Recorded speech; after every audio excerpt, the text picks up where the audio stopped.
Fé. Empolguei agora. Fé. Fé. Não é a fé que as pessoas falam, é a fé da Bíblia.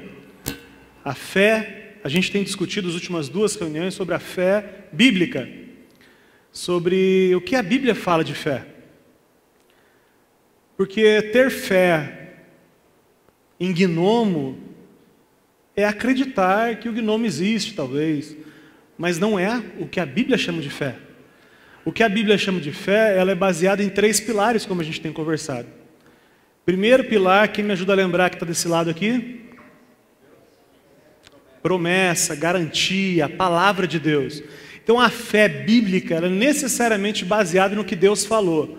Se Deus não falou, não é fé. Pode ser um desejo que aconteça. Gostaria muito de alguma coisa, está tudo bem, e você pode até orar por isso. Senhor, eu gostaria muito disso. Você tem liberdade, como um filho a um pai. Mas, para a Bíblia chamar de fé, necessariamente é baseado naquilo que Deus falou. E aquilo que Deus falou, e desse lado aqui, expectativa, garantido por aquilo que Ele falou, eu tenho certeza que vai acontecer. Então, se Deus falou, eu tenho certeza que vai acontecer, e aí necessariamente eu preciso me engajar. Necessariamente fé é ação, ainda que seja ação de esperar, ainda que a sua ação seja não fazer nada. Oficialmente, por fé, eu vou ficar parado aqui, está tudo bem também. Então Deus falou, eu me engajo porque eu tenho certeza que vai acontecer. Isso aqui, Hebreus 11 chama de fé. Então fé, vou ler aqui a minha definição, é uma ação sua na certeza que vai acontecer, porque Deus disse que iria acontecer. Amém por isso? Tudo bem? Ricardão, Dona Lourdes, tudo bem? Vamos para cima lá. Tudo o que você faz, eu estou relembrando só semana passada para os amigos que não estavam, tudo o que você faz, irmãos, por favor, acompanha no telão, esse é o Quinho. Esse é o que? Desculpa os irmãos da internet, é uma foto do Quinho com um turbante. Ele diz que é de um teatro, ele fala que é de um teatro, mas a gente sabe que na verdade é um teatro mesmo, é um teatro mesmo.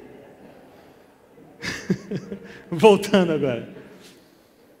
Tudo o que a gente faz, que de fato é uma atitude de fé, não é uma coisa que é naturalmente nossa, é uma manifestação de Cristo na nossa vida.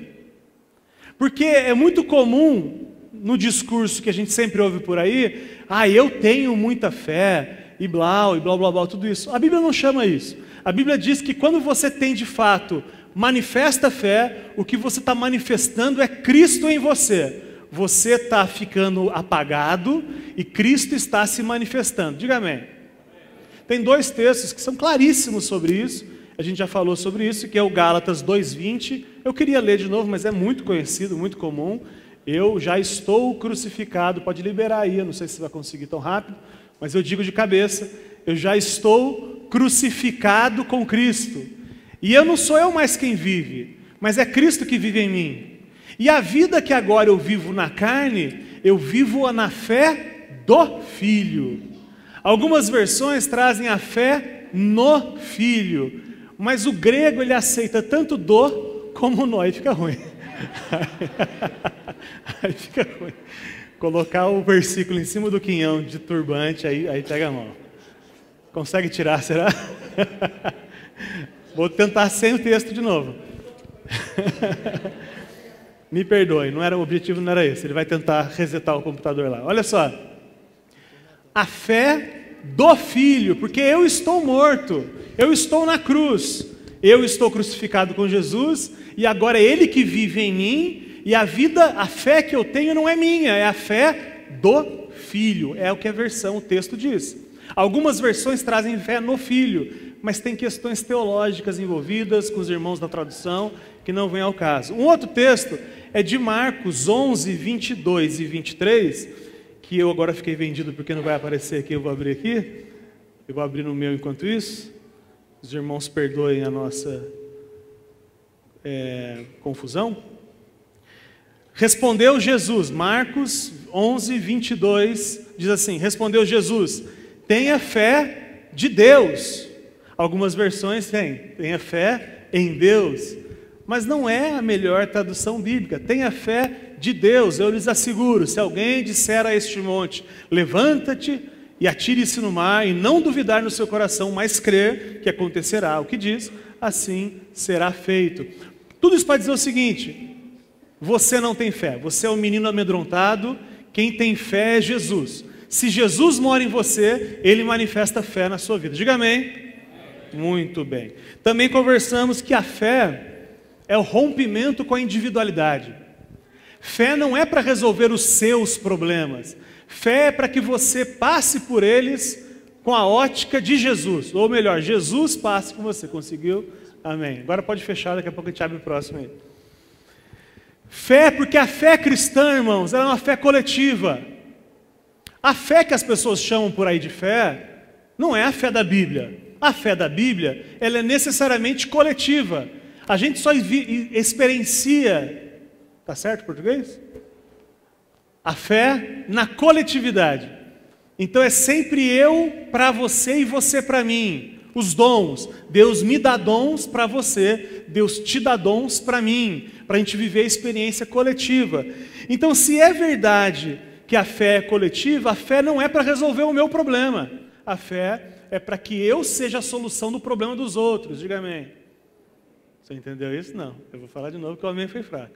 Eu estou dizendo que a fé bíblica não é para eu resolver os meus problemas. A fé bíblica é para eu ser a solução do problema dos outros. Amém, irmãos? Está fraco, né? Vocês estão com medo disso? Desculpa, mas esse é o Evangelho. Aí a gente descobriu que pela fé alguns viveram. E pela fé, segundo o texto de Hebreus, alguns morreram. Pela fé, alguns foram livres de ser decapitados. Mas pela mesma fé, outros foram decapitados. Pela fé, alguns foram livres da boca do leão. E pela mesma fé, alguns foram comidos por leões. É fé. Fé para encarar qualquer situação. Diga amém.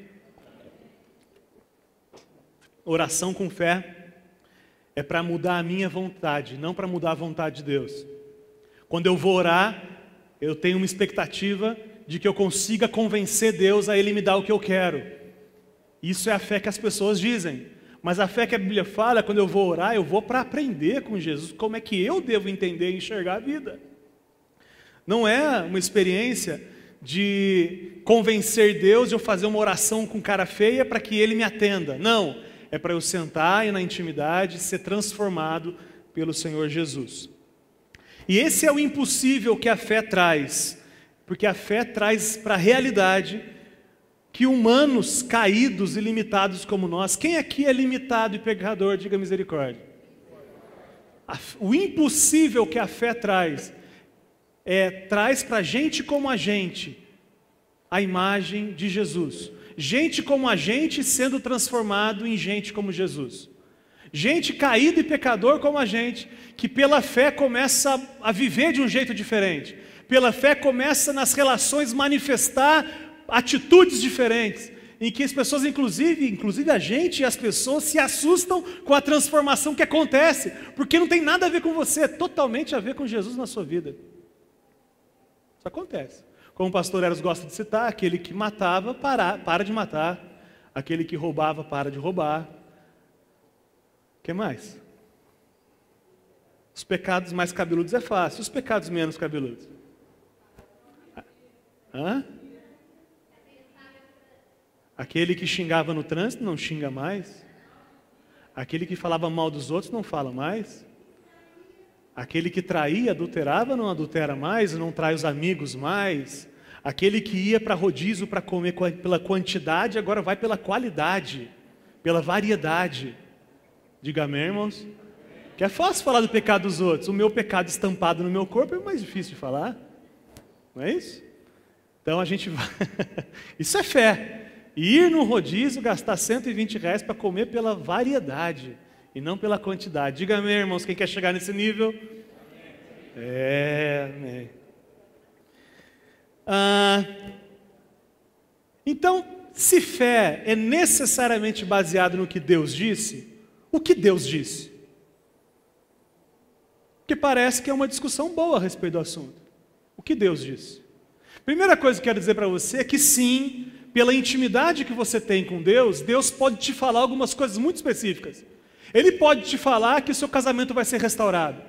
Ele pode te falar que você vai ser curado, que o seu filho vai ser curado. Ele pode te falar especificamente para você que você vai ganhar um emprego na próxima semana. Então eu creio nisso. E se Deus falou para você, creia que vai acontecer, porque se Ele falou vai acontecer, então se engaje nisso e mande currículo, porque se Ele falou que vai acontecer essa semana, você não vai ficar esperando o cara te ligar, você vai mandar currículo, diga amém?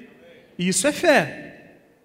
Se Deus falou que o seu casamento vai ser restaurado, se Ele te falou isso, claramente, tomando banho e orando, Ele te falou isso, creia que vai acontecer e vai lá pedir perdão pelos erros que você cometeu. Isso é se engajar.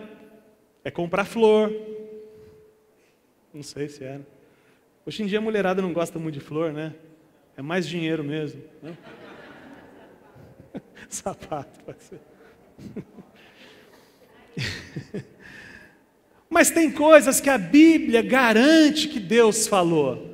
E sobre isso nós podemos depositar toda a nossa fé, que não é nossa, que é de Deus. Nós podemos nos engajar e crer que vai acontecer, porque de fato Deus falou. O que, por exemplo? Perdão. Perdão sobre os nossos pecados. Não interessa quem você é, não interessa o que você fez, e isso é verdade. Não interessa quem você é, o que você fez, o que você deixou de fazer. Na cruz, Jesus morreu e pagou estes seus pecados todos. Aleluia por isso. Aleluia por isso. Então, eu posso crer nisso. Se Deus falou que eu estou perdoado em Cristo, eu estou perdoado em Cristo. Isso Ele falou. O que mais que Ele falou? Uma vida de santidade é o projeto dEle para você. Sede santos porque eu sou santo. Eu posso te garantir com todas as palavras, as minhas energias, que Deus quer e garante que a boa obra que Ele começou na sua vida, Ele vai terminar. Então se engaje nisso. Então abandone pecado, lute, sangre se for necessário, se engaje, porque se Deus falou que vai acontecer, um dia eu vou ser igualzinho Jesus. Você crê nisso, irmão? Você vai ser igualzinho Jesus. Deus, Ele está formando uma raça, um povo igual a Jesus. Mas a gente está no processo ainda, não estamos prontos ainda, estamos em obras. Mas eu sei que se Ele falou, e eu creio que Ele falou, eu sei que Ele falou, eu creio que vai acontecer, um dia eu serei como Jesus, e aí eu me engajo para que isso aconteça. Eu luto diariamente para ser como Jesus. Ou melhor, para morrer, para que Jesus se manifeste. Amém? Difícil, né, morrer? Difícil abrir mão da gente. Mas o que mais que Deus garante na sua palavra? Ele garante, Mateus 28, que Ele estaria com a gente todos os dias. Isso eu posso garantir para você. Você pode crer nisso. E você pode se engajar, ou nesse caso, descansar. O seu engajamento é descansar, que Deus está com a gente o tempo todo. Ou melhor, que o Pai está com a gente o tempo todo. Porque Deus está em todos os lugares. Mas Jesus não abriu acesso a Deus. Jesus abriu acesso ao Pai. Eu sou o caminho, a verdade e a vida, e ninguém vem ao Pai. Não é ninguém vem a Deus. Deus está em todo lugar. Mas relacionamento com esse Deus, acima da frieza e da mediocridade, quem nos trouxe isso é Jesus na cruz, Ele abriu para a gente. Diga amém. Muito bem. Vocês estão com frio? Eu preciso que vocês se virem. A gente vai colocar na cadeira assim, cadeirinha que tiver com a fitinha azul é frio, verde é mais ou menos, e vermelhinha é mais quentinho. As das beiras são mais quentes. É o que eu fico vendo os irmãos assim, desesperados. A gente começa a desligar os ar, aí os irmãos da menopausa e os gordinhos começam a reclamar. É difícil, irmãos, não dá. Agora, eu sou um calorento. Eu não posso pregar sem roupa, mas você pode vir de casaco. Então traga o casaco, traga a mantinha, amém? Chocolate quente e participa desse momento. O que mais que Deus promete, irmãos? Está entendendo que a Bíblia diz, eu posso me engajar, porque se Deus falou, vai acontecer. A provisão diária. Ele disse que nunca faltaria o necessário, o basicão para a gente. Eu posso crer nisso, eu posso me engajar nisso, porque Ele disse, é fé. Ele disse que em breve, em muito breve, Ele vai voltar. Você crê nisso, irmão? Paulo Bonafé, você crê nisso? Está engajado nisso na volta de Jesus? Está pregando o Evangelho para todo mundo? Porque se Jesus vai voltar, eu quero que compartilhe o Evangelho para que ninguém fique de fora. Não é assim? Isso é se engajar naquilo que Deus diz. Você quer ver uma coisa legal também?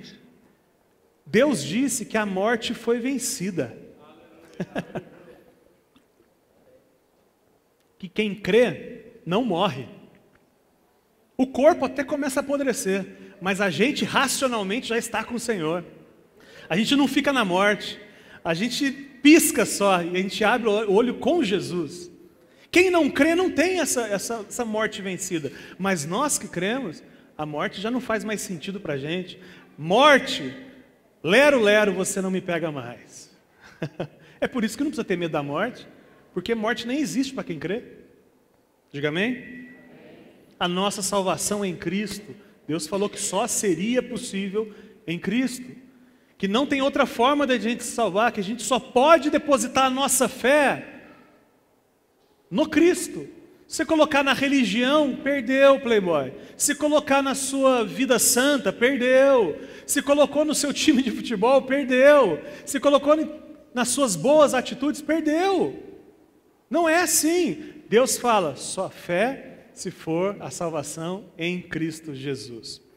Aí, irmãos, teve uma irmã que me procurou essa semana, eu fiquei pensativo inicialmente. Ela falou assim, e a cura física? A cura física é uma promessa de Deus? Eu fiquei refletindo no assunto. E é claro, ela me deu a carteirada de Isaías. Isaías 53, que Ele levou sobre si todas as nossas enfermidades. É isso aí, esse texto aí. Certamente Ele tomou sobre si as nossas enfermidades e sobre si levou as nossas doenças.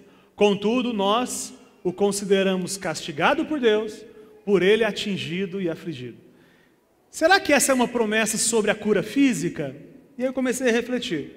Primeira coisa que eu refleti é que a Bíblia conta várias histórias de homens cheios de fé e doentes. Aí eu comecei, será que eu estou lendo errado esse Isaías aí? Porque a história conta. Por exemplo, 2 Reis 13, 14 diz assim, Ora, Eliseu estava sofrendo da doença da qual morreria. Dá um pause, é isso. Eliseu estava sofrendo da doença da qual morreria. Mas Eliseu fez o dobro de milagres que Elias. E Elias é bruto. E Eliseu fez o dobro, aliás, porque ele pediu, inclusive, por isso. Falou, eu quero porção dobrada do Espírito. Só uma curiosidade, não é nada a ver com agora. Quando você vê os milagres que Elias fez, ou que Jesus fez através de Elias, são, acho que 7, não me lembro. Não sei se alguém lembra. 7 principais milagres.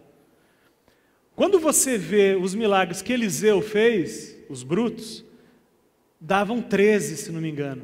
Faltava um para ser o dobro.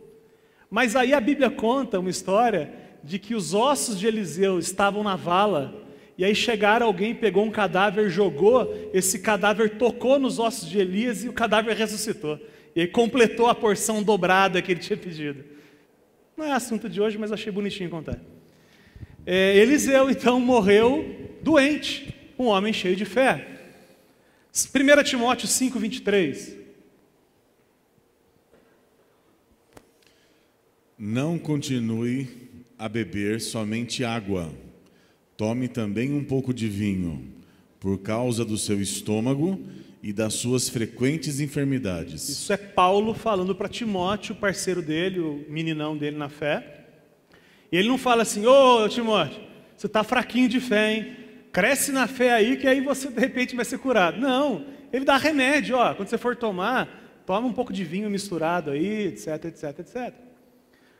2 Timóteo 4,20 diz assim, Erasto permaneceu em Corinto, mas deixei Trófimo doente em Mileto. Peraí, Paulo está dizendo que largou um parceiro de caminhada, de ministério, doente. Aí você vai falar assim, peraí, Paulo não tinha fé.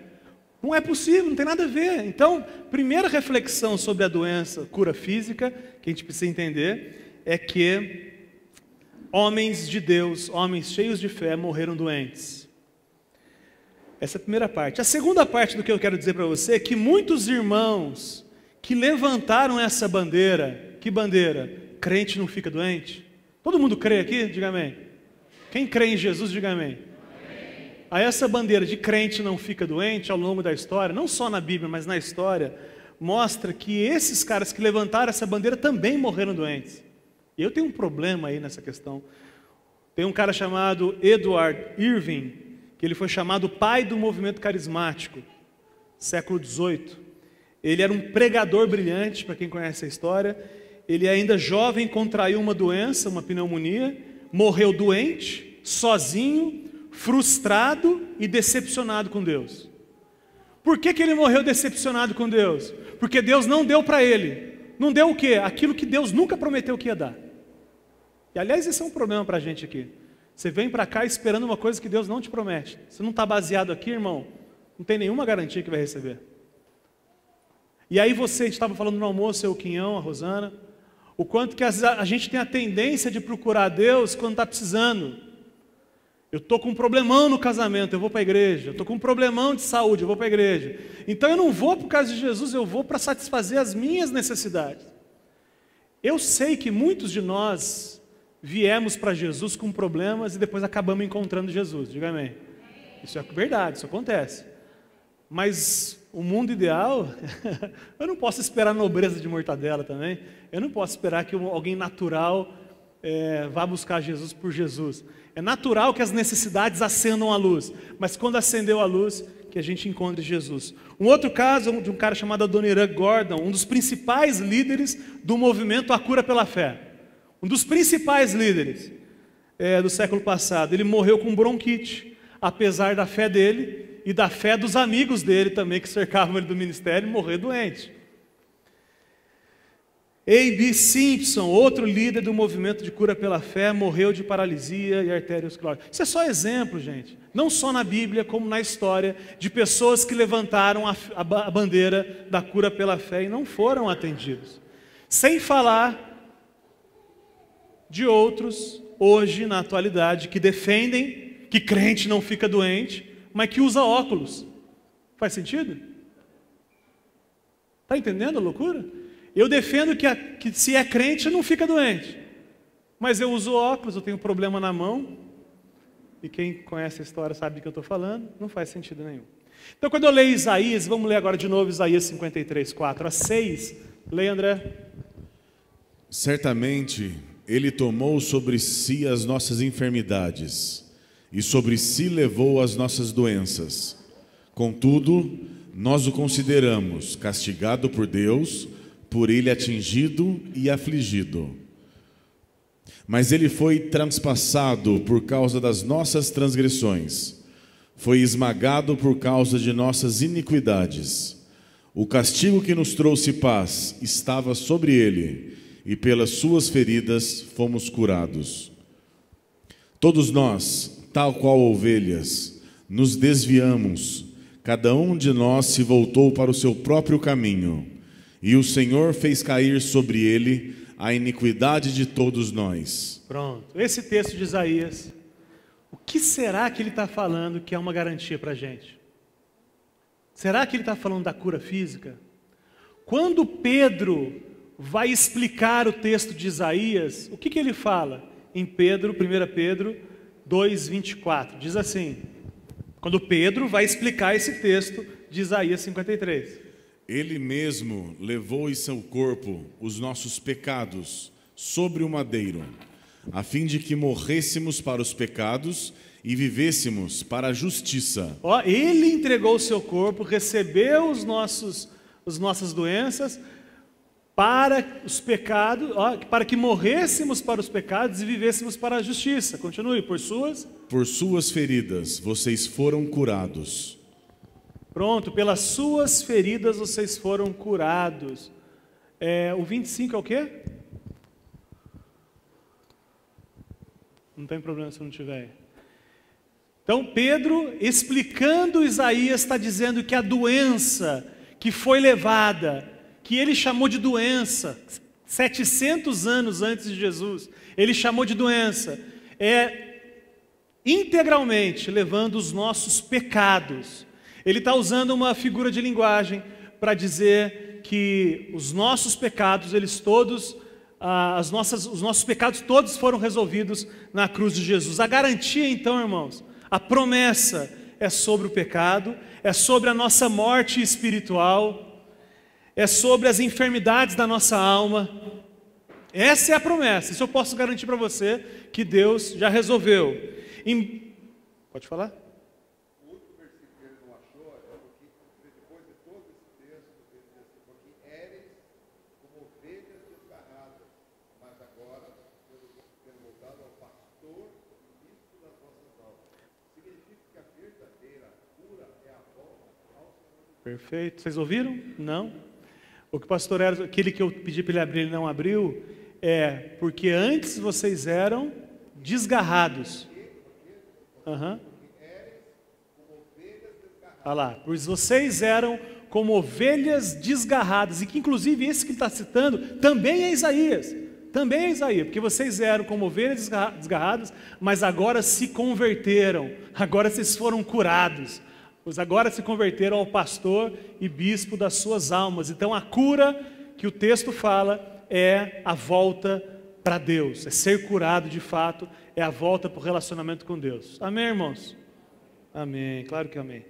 Embora Deus tenha todo o poder, você crê que Deus tem todo o poder, embora Ele tenha todo o poder, em muitos casos o seu projeto não passa pela cura física. Se Deus não quiser nos livrar das dificuldades comuns da nossa jornada terrena, nós morreremos lúcidos, morreremos íntegros, morreremos manifestando Cristo nas nossas fraquezas. Diga amém. Difícil essa palavra? Eu estou dizendo que se Deus não nos curar, nós morreremos em paz. Se Deus não nos curar, íntegros, morreremos com a nossa vida emocional no lugar, porque nós temos a paz que excede todo o entendimento, a paz que não tem motivo para ter. A paz que excede todo entendimento é isso, irmão. A paz que você não tem nenhum motivo para ter. Graças a Deus por isso. 2 Coríntios 4, 16 a 18, diz assim: Por isso não desanimamos, embora exteriormente estejamos a desgastar-nos, interiormente estamos sendo renovados dia após dia. Peraí, diga amém, irmãos. Embora por fora a gente está apodrecendo, alguns irmãos fica bem claro isso, Gessé, por exemplo, por fora está estragando. Mas se o Gessé está em Cristo, por dentro, interiormente, está sendo renovado dia após dia. Amém, Gessé? Continue. Pois os nossos sofrimentos leves e momentâneos estão produzindo para nós uma glória eterna, que pesa mais do que todos eles. Amém. Muito mais do que o sofrimento é a glória que está sendo gerada em nós, pelo sofrimento. A gente está aprendendo coisas no sofrimento, que sem o sofrimento pouco provável que a gente aprenderia. O Shed falou isso, o último vídeo dele publicado, Russell Shedd, ele falou assim: eu não consigo, irmãos, é difícil, porque eu nunca sofri tanto, mas eu também nunca conheci tanto Jesus. Ele dizendo assim que a experiência dele é de sofrer e ele de alguma forma saber que ele está sendo forjado ao caráter de Jesus pelo sofrimento. Isso é uma visão madura. Assim, fixamos os olhos não naquilo que se vê, mas no que não se vê, pois o que se vê é transitório, mas o que não se vê é eterno. Amém, graças a Deus por isso. Então eu tenho uma notícia para você, isso eu posso garantir. Eu não posso garantir que você não vai ficar doente. Deus nunca disse isso. Mas Deus disse que primeiro na cruz, a cura veio do nosso espírito, nós fomos ressuscitados com Cristo. O nosso espírito estava morto, agora fomos vivificados com Cristo. E nós fomos curados para o relacionamento com Ele. Diga amém. E tem uma outra notícia para te dar. que os nossos corpos, esse nosso corpo apodrecido, Sandro, você apodrecendo, este seu corpo, nosso corpo, será um dia glorificado. Isso é muito interessante. Você não vai receber um outro corpo, você vai receber o seu corpo transformado, o seu corpo magro, o seu corpo trincado. Diga amém, irmãos. Lá não tem essa de academia não, irmão. Graças a Deus. Tô brincando. Por quê? Porque se Deus quer que você seja saudável, e Ele quer que você lute para ser saudável, se engaje nisso. Amém, irmão? Amém. A Bíblia diz isso, em 1 Coríntios 15, 52, um texto conhecido, mas olha o que vai acontecer. Irmão, se você crê, Dona Lourdes, você crê. Dona Lourdes é ruim, né? Lourdes. Só? Lourdes? Ricardo, é Lourdes só? Tá bom. Lourdes, olha só que delícia. Se a gente crê, o que vai acontecer, André? Num momento, num abrir e fechar de olhos, ao som da última trombeta, pois a trombeta soará, os mortos ressuscitarão incorruptíveis e nós seremos transformados. É nós, irmão. Você quer ficar aí? Fica. Vamos junto. Vamos junto nessa, na passaporte carimbado para o céu. Graças a Deus. Continue. Pois é necessário. Pois é necessário que aquilo que é corruptível, seu corpo, se revista de incorruptibilidade, e aquilo que é mortal se revista de imortalidade. Quando, porém, o que é corruptível se revestir de incorruptibilidade e o que é mortal da imortalidade, então se cumprirá a palavra que está escrita: a morte foi destruída pela vitória. Então se cumprirá a palavra, porque Deus disse que a morte foi vencida pela vitória. Onde está, ó morte, a sua vitória? Onde está, ó morte, o seu anzol, o seu aguilhão, aquilo que te prendia? Versículo 57. 57. Mas graças a Deus, que nos dá a vitória por meio de nosso Senhor Jesus Cristo. Amém. Portanto, meus amados irmãos, mantenham-se firmes, engajados, e que nada os abale. Sejam sempre dedicados à obra do Senhor, pois vocês sabem que no Senhor o trabalho de vocês não será inútil. Amém, graças a Deus por isso. Essa é a promessa de Deus. Isso eu posso dizer para você, que a gente pode descansar, porque Deus disse mesmo que aquele que crê não morre, aquele que crê é transformado. Isso é uma alegria, irmãos.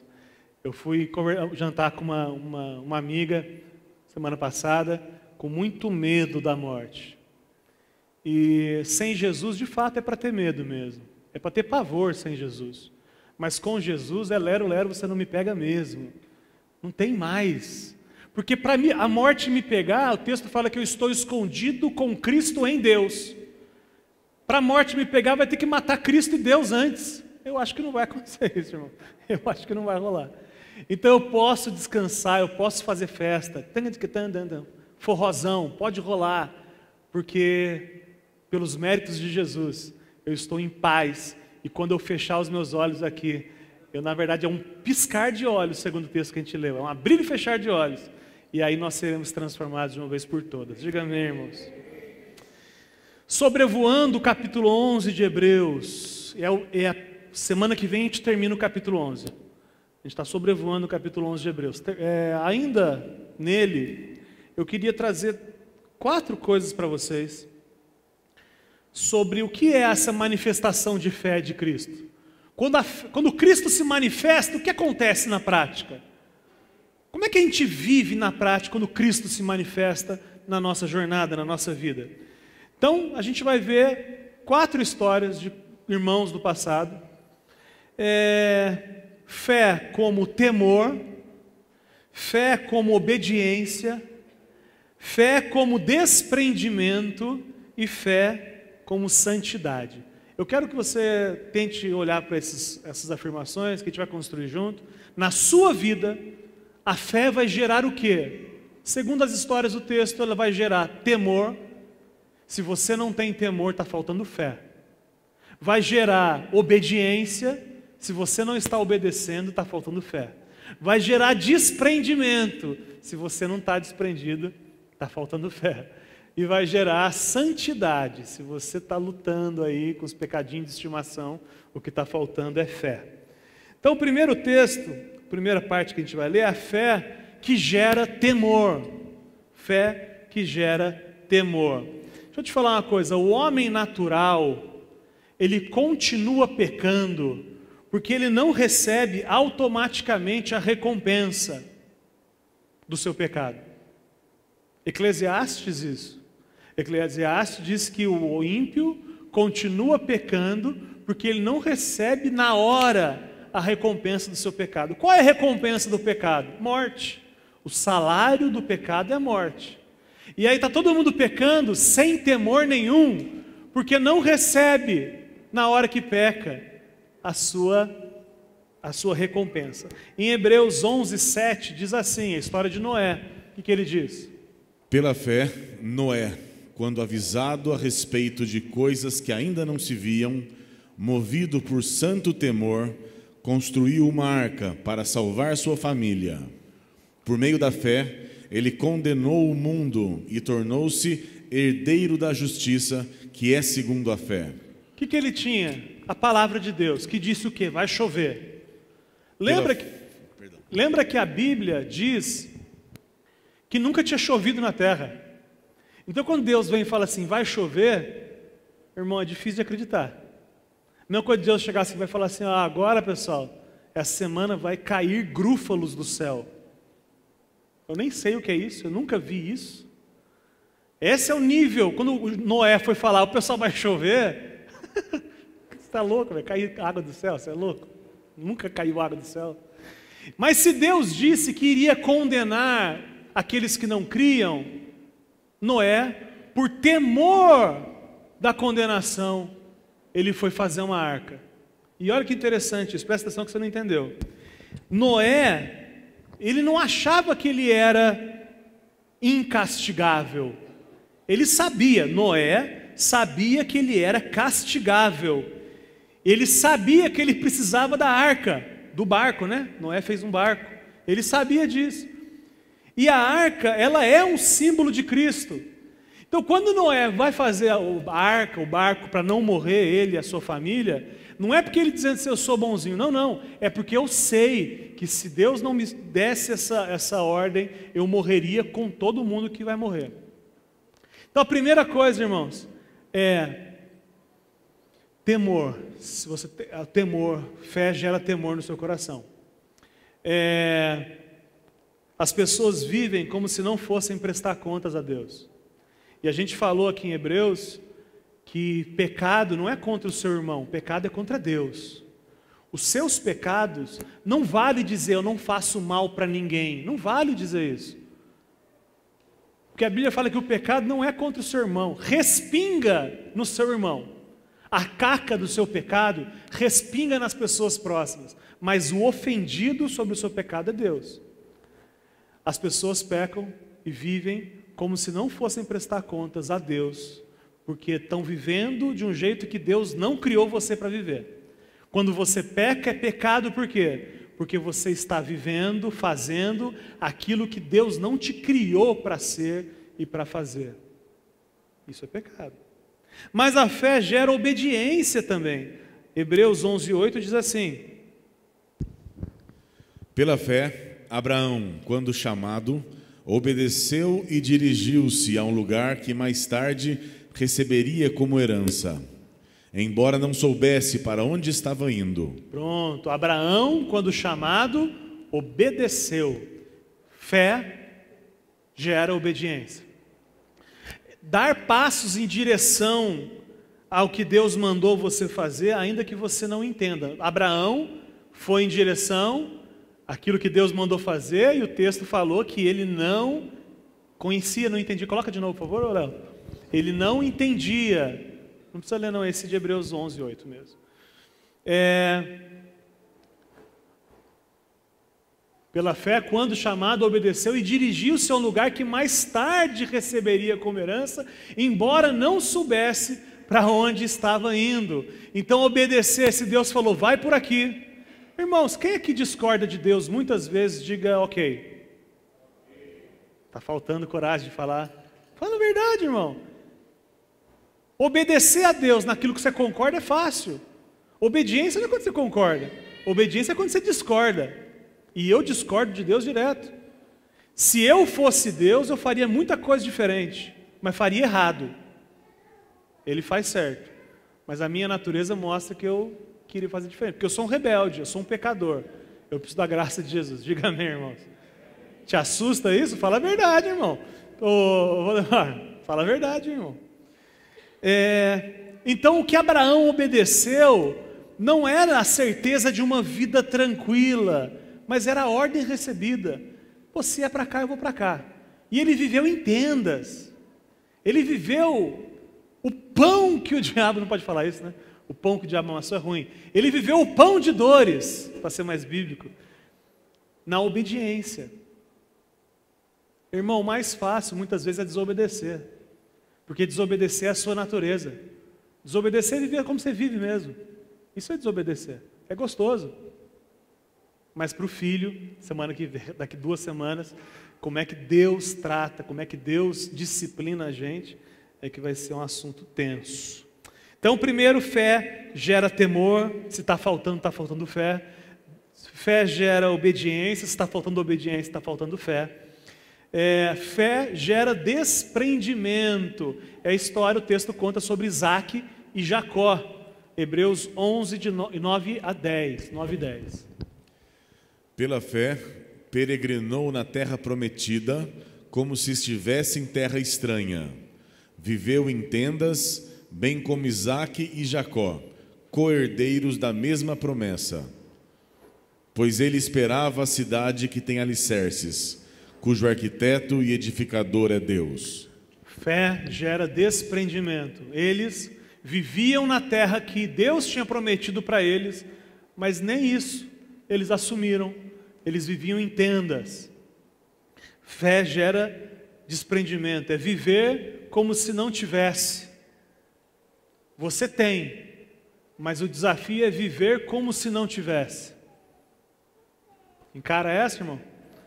Satisfação, porque se isso acontecer, irmão, presta atenção, estou no reta final. Se isso acontecer, você já não vai mais depender de variáveis externas para a sua satisfação. Se você tem uma frase muito boa que diz assim: se você não consegue abrir mão do que você tem, não é você que tem aquilo, mas é aquilo que te tem. Viver desprendidamente é viver sem deixar que essas variáveis humanas, mundanas, dominem a sua satisfação. É tendo viver como se não tivesse. Eles estavam na terra que era deles, mas viviam em tendas, porque não sabia se era deles para sempre, não sabia se Deus ia querer mandar uma outra terra prometida. Aliás, eles estavam olhando a terra prometida de verdade, que é com alicerces celestiais. Entende que isso é uma vida desprendida? 1 Pedro 2, 9 a 11, ele começa num texto desconhecido, mas depois ele vai embora. Leia aí. Vocês, porém, são geração eleita, sacerdócio real, nação santa, povo exclusivo de Deus, para anunciar as grandezas daquele que os chamou das trevas para a sua maravilhosa luz. Então pronto, nós que cremos é uma raça de sacerdote, é um povo que vive diferente, é um povo que vive manifestando Cristo. Continue. Antes, vocês nem sequer eram povo, mas agora são povo de Deus. Diga amém.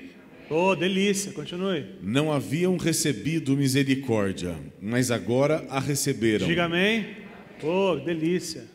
Amados, insisto em que, como estrangeiros e peregrinos no mundo, vocês se abstenham dos desejos carnais, que guerreiam contra a alma. Como peregrinos, como forasteiros, como estrangeiros, que vocês vivam aqui na terra em tendas. É isso que ele está dizendo. Que vocês não acham que isso aqui é que é a grande conquista sua, mas que você foque no porvir, no depois. Como peregrinos e forasteiros, vocês lutem com as coisas que o mundo oferece. As coisas que o mundo quer te fazer escravo, te fazer enraizado aqui, mas você, como peregrino e forasteiro, você rompe com isso para viver do jeito de Jesus. Atos 20 e 24, eu cito: em nada tenho a minha vida por preciosa. Todavia, olha lá, leia por favor. Todavia, não me importo nem considero a minha vida de valor algum para mim mesmo, se tão somente puder terminar a corrida e completar o ministério que o Senhor Jesus me confiou, de testemunhar do Evangelho da graça de Deus. Alguém que entendeu que não pertence a este mundo, ou pela expressão de Hebreus 11, aqueles que o mundo não é digno. Se você caminha assim, o mundo não é digno de você. Você não pertence a esse mundo. Atos 20 e 24, que a gente acabou de ler, em nada tenho a minha vida por preciosa, desde que eu cumpra o ministério que Jesus me deu. Então a fé que gera temor, gera obediência, gera desprendimento, e a fé que gera santidade. Agora Hebreus 11, que a gente está estudando, vai contar a história de Moisés. O que ele fez, Moisés, de 11, 24 a 26, diz assim: Pela fé, Moisés, já adulto, recusou ser chamado filho da filha do faraó, preferindo ser maltratado com o povo de Deus a desfrutar os prazeres do pecado durante algum tempo. Por amor de Cristo, considerou a desonra riqueza maior do que os tesouros do Egito, porque contemplava a sua recompensa. Olha que loucura isso, vocês nunca repararam. Deixa esse texto na tela, por favor, Léo. Moisés é 1000 anos antes de Cristo. E aí o texto está falando que por amor de Cristo, Moisés considerou a desonra, riqueza maior. Travou a língua aqui. Por amor de Cristo, Moisés considerou a desonra, riqueza maior do que os tesouros do Egito, porque contemplava a sua recompensa. 1000 anos antes, 1500 anos antes, Moisés focava no Cristo, e por isso abriu mão de ser o filho do Bill Gates, filho do... quem mais? Você já sonhou em ser filho do Bill Gates? Você abriria mão de ser filho do Bill Gates para não perder Cristo? Hein, irmão? Se for não, fica quieto, guarda para você e vai pedir perdão no seu quarto. Vai chorar na cama que é lugar quente. Fé gera santidade. Fé te leva a tomar a atitude correta, a abrir mão daquilo que o mundo oferece. Pergunta então final para a gente: como é que a gente cresce em fé? Porque se está faltando essas coisas na nossa vida, está faltando fé. Como é que a gente cresce em fé? O tempo já não nos permite ler muitos textos, mas vamos tentar. Primeiro, que a Bíblia fala em Romanos 10, 17, um texto conhecido. Diz o quê? Consequentemente, a fé vem por ouvir a mensagem, e a mensagem é ouvida mediante a palavra de Cristo. Como é que eu tenho mais fé, segundo o texto, irmão? Palavra de Deus. Palavra de Deus. É assim que gera fé. Fé é essa experiência nossa aqui. Quanto mais a gente vai se enchendo da palavra, a palavra viva que é Jesus, mais a gente vai manifestando Cristo, que é o dono da fé. Ele é o autor e consumador da nossa fé. Então o que a gente tem que fazer para crescer em fé? Para que não falte temor, não falte obediência, não falte santidade, não falte desprendimento. O que a gente tem que fazer? Se encher de Jesus. Porque Ele é a palavra viva. Como é que a gente se enche de Jesus? Hoje aqui é um jeito disso também, nos RIPs, mas a sua leitura no seu quarto secreto, o seu momento devocional, o seu de leitura, é isso que vai te enchendo de Jesus, e o seu eu vai apagando, e aí você vai conseguindo, você vai manifestando Jesus, e em manifestando Jesus, a sua vida vai sendo transformada para a glória dele. Amém? João 15, 4 e 5, ele fala um conceito legal. Permaneçam em mim, e eu permanecerei em vocês. Nenhum ramo pode dar fruto por si mesmo, se não permanecer na videira. Vocês também não podem dar fruto, se não permanecerem em mim. Eu sou a videira, Vocês são os ramos. Se alguém permanecer em mim e eu nele, esse dá muito fruto, pois sem mim vocês não podem fazer coisa alguma. Porque sem mim vocês não podem fazer nada. É dele, é por ele, é para ele. Lute contra você para que Cristo se manifeste. Se a palavra dele permanecer em você, vocês vão dar fruto. Que fruto é esse? O fruto do Espírito, que é Jesus, vai manifestar na nossa vida. Último versículo, penúltimo, João 14, 26. Mas o Conselheiro, o Espírito Santo, que o Pai enviará em meu nome, lhes ensinará todas as coisas e lhes fará lembrar tudo o que eu lhes disse. O Espírito Santo vai fazer você lembrar tudo que é a palavra de Deus. Mas como é que ele vai lembrar se você não sabe, irmão? Tem que conhecer a Bíblia. Se você não conhece a Bíblia, você não vem na academia, você não vem no culto, você não vem no RIP, você não lê a Bíblia. Vai lembrar do quê? Na hora da aflição, qual é o versículo que ele vai te fazer lembrar? Água mole, pedra dura, tanto bate até que for. É o que você tem para ele lembrar você? É ruim demais, irmão, é muito ruim. O tempo não dá, é um texto longo que eu ia terminar lendo. Ele começa dizendo assim, Efésios 5, 18, ele fala assim: não embriaguei-vos com vinho, não fiquem bêbados, porque na bebedeira tem devassidão, mas enchei-vos do Espírito. E aí ele dá a dica, eu aprendi com o Daniel sobre isso, meu irmão, ele dá a dica de como é que eu me encho do Espírito. Que nós queremos ser cheios do Espírito, diga amém. Porque a gente cheio do Espírito, a gente está cheio de fé. A gente está manifestando fé o tempo todo. E aí ele dá a dica. Não, irmão. É 4,18 mesmo. 4,18. Enchei-vos do Espírito. O 19 agora.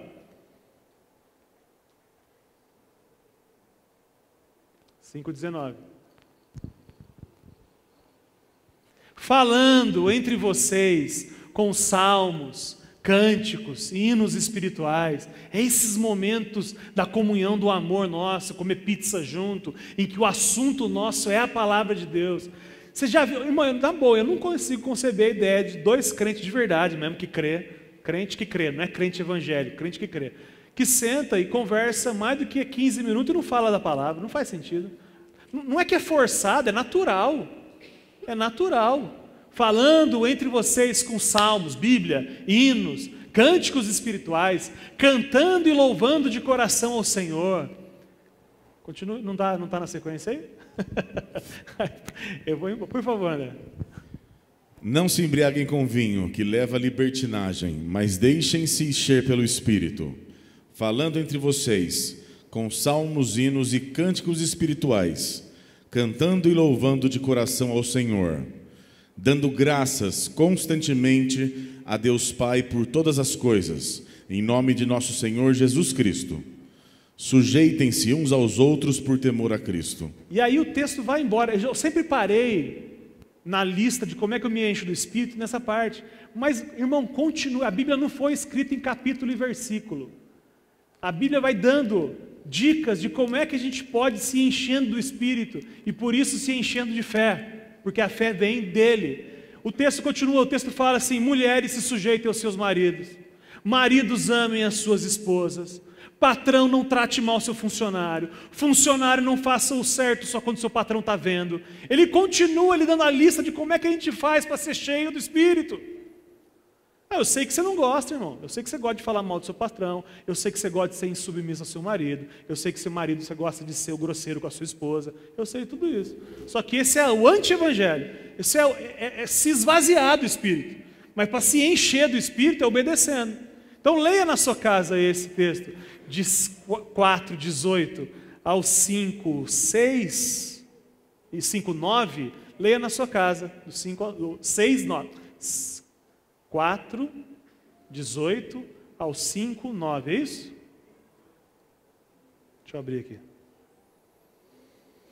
Você leia na sua casa, do 5:18 ao 6:9, e é a lista daquilo que você, se esforçando para fazer, Ele te dá a receita para que você se encha do Espírito, se enchendo do Espírito, que a fé te encha também, e que você seja uma manifestação visível de Cristo, e aí não vai faltar temor, não vai faltar desprendimento, não vai faltar... O que mais que eu falei? Santidade, não vai faltar obediência na sua vida. Amém, irmãos? Vamos orar então. Feche seus olhos, curva sua cabeça. Senhor Jesus, te louvamos pela sua palavra. Te pedimos para que esse conceito de fé bíblico venha sobre nós, que exorcize de nós a nossa religiosidade e que a gente caminhe com o Senhor de forma mais simples possível, mas mais real, mais transformada, mais honesta, mais viva, mais colorida daquilo que o Senhor manifestou, o Senhor projetou para a gente. Tudo que eu falei, Pai, que é a sua palavra, que o Senhor gere fruto no nosso coração.